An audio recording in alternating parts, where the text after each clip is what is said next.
one memory of that film is there's a particular part where you're sitting there and I think you're talking to Randeep Huda's character. I don't remember too well, but like you're heaving and you're saying, "Listen, what I do is you think it's easy." But it's not, and you're heaving like I think you're referring to being part of the adult film industry. It's like you think it's easy, but it's really a lot of work. Do you remember the scene? Yeah, no, I'll have to watch it again. But you know roughly what I'm talking about, yeah. right? Was that something that came from you to tell people that you may think this is easy, because it's also there in your series about how you can strip yourself of the clothes, but you cannot strip yourself of the dignity, right? It's something that you talk about even in the series. That's something that you feel strongly about, Sunny. That the way the people look at an industry, and it seems damn easy, but it's really not. No. It's also a lot of work. But I think every job is like that. If you talk to any entertainer, even if, let's say, they had help from family members, helping them, push them along the way through requests or whatever it is, even you can't make a fan like you. You can't make someone they can't make them buy the ticket. So if they're succeeding, they're succeeding because of their hard work. Let's just get past a Friday, right? The hype of a film and people going in to buy a ticket. But some of the actors, they're huge because they earned it, and it is not easy. Sometimes it looks easy on the outside because, we're all polished nice. We all cleaned up nice. We did our hair. We got makeup on, nice clothes and shoes. And then you have no idea what's going on the background, or if that person slept or not, or if they've been working nonstop and, not eating properly because they just don't have the time to do it, because that's what happens, or you have no idea the emotions behind, like, what's going on in their personal lives. What your day was like on that day. No one ever asks, hi, how are you? Like, really, how are you? Yeah. And nor would that other person, especially an entertainer, is going to actually tell you how they feel. It's not going to happen. Or at least I believe most of the time it's not going to happen, because our job is this is the mask. Yeah. And we have to move forward and get our job done, and that's it. So no, it's not easy. Yeah, I mean, you say hi, they don't say hi back to you anyway. Dude, so. I just want someone to say hi back to me. Don't ignore. Didn't this happen just the other day? Right? He was there. There's my witness. I was like, she just totally ignored and walked away. The other thing, of course, and this is in relation to your journey, and there's something that became huge in terms of a statement in 2022, not by you, by Mia Khalifa, okay, where she was referring to the adult film industry and about how she finds it extremely exploitative by nature, at least by her own personal experience. The fact that she shot only a few videos, but there are people making money from those videos, whereas she's getting nothing out of it. She didn't make anything out of it. Was that your experience of that world as a performer and as an entertainer, as someone from show business? No, not at all. Mine is like, I work with the best of the best people. I have no horror stories. I read through every single contract. I corrected every single contract. So that I was gaining something from it. Let's say a simple thing of I was in control of everything that I was doing. And I do believe in that industry there's different sides. But from my perspective, I was in complete control. Because you were smart about it. And I saw it as a business, and I saw it as a means to get towards something different. So it wasn't like a free-for-all in my world. So everybody's experiences are different. Mine was totally different. But do you understand where she's coming from? I don't know how to say it in the nice way. If you read your contract, then maybe you wouldn't be exploited, because in there are many different things. Let's say you're going to broadcast this. Now you're going to broadcast on one platform, right? But you also broadcast on XYZ. You also license it out to XYZ. You also give it to different advertising outlets and all these different things where it can go. There's 1 million places this interview is going to go if you want it to. Now, if I went in on my contract and I said, nope, this is not going to happen because those things need to be in my control, then they're in my control. That's just reading your contract. Right.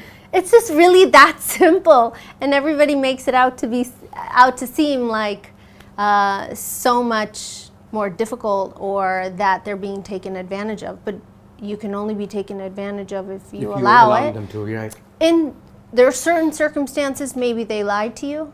I'm not going to say every situation is the same, but let's say the majority of the rule, the majority of some of the things that people do and companies that they work for, it's pretty straightforward.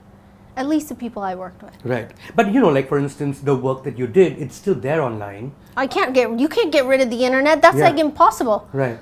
but you should be getting something out of it in terms of I did. What you do. But I did. For that amount of time, whatever I wanted from each situation, I was okay with it. It's like me telling you to limit where you're going to put this interview. Right. Is that going to help me, or is that going to hurt me?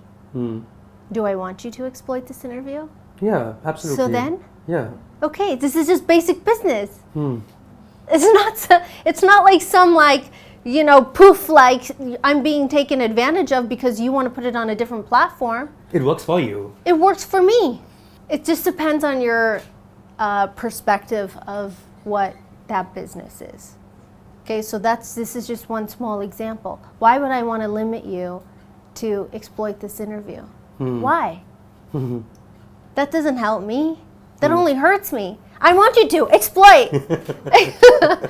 Please. I'm guessing people will just take parts of this interview and run it anyway. You're only going to put that exploit right as your tagline. Yeah. No, we're not going to be sensational about it. But I have to say, Sunny, this is something that I think is a very new thing that's happened in India, and I want you to weigh in on this. There is a person who got in touch with me a few months back, and he introduced himself as a male star of the Indian adult entertainment industry. He wanted to be profiled. I wrote a piece on him. His name is Shakespeare, by the way. He's a male. I know it's his real name. It's not Sunny Leone. His parents called him Shakespeare. Parents are professors of English, I think in Orissa. I mean, I was just surprised by, I've grown up here in this country, right? And given the level of shame and guilt that was attached to sex in this country growing up, to a world where he was telling me, by the way, that you are in that world. I think it's relatively underground, that world, but you are like the inspiration, because they just see how big you became as a result, and they're all trying to make it in their own ways.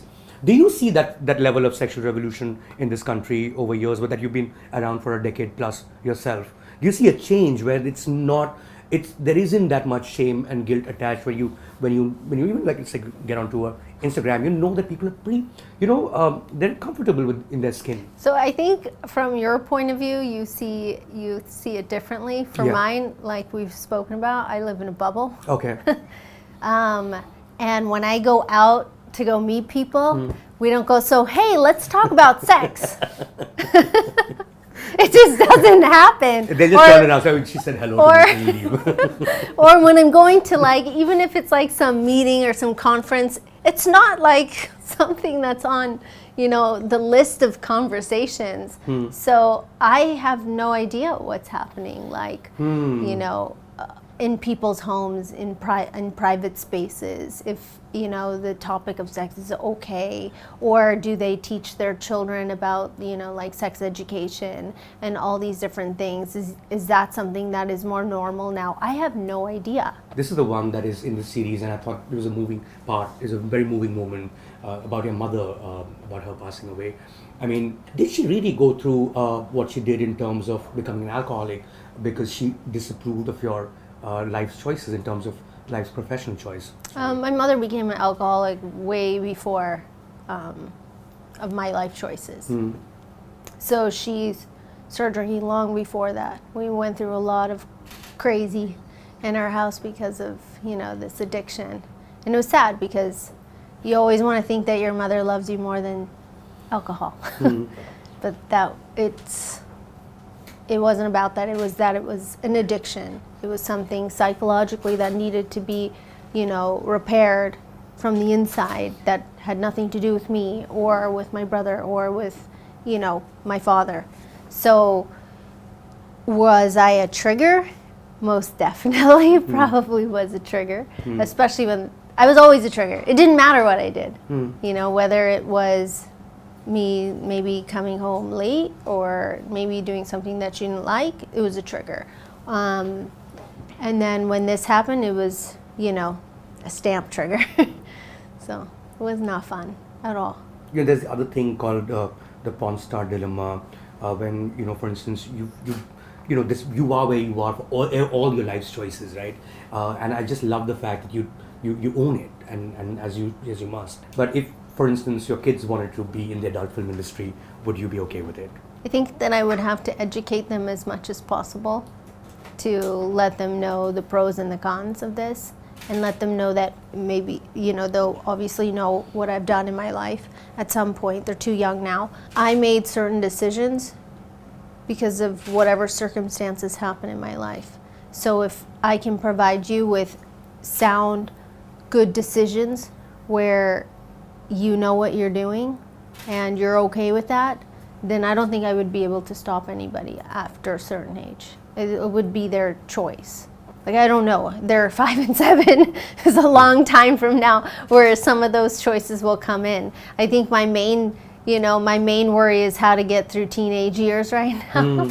That will come up. Yeah. I think that will be more difficult than some of their life choices they make after 18. Subscribe to Midday India. Get direct notifications on all our videos by clicking on the bell icon.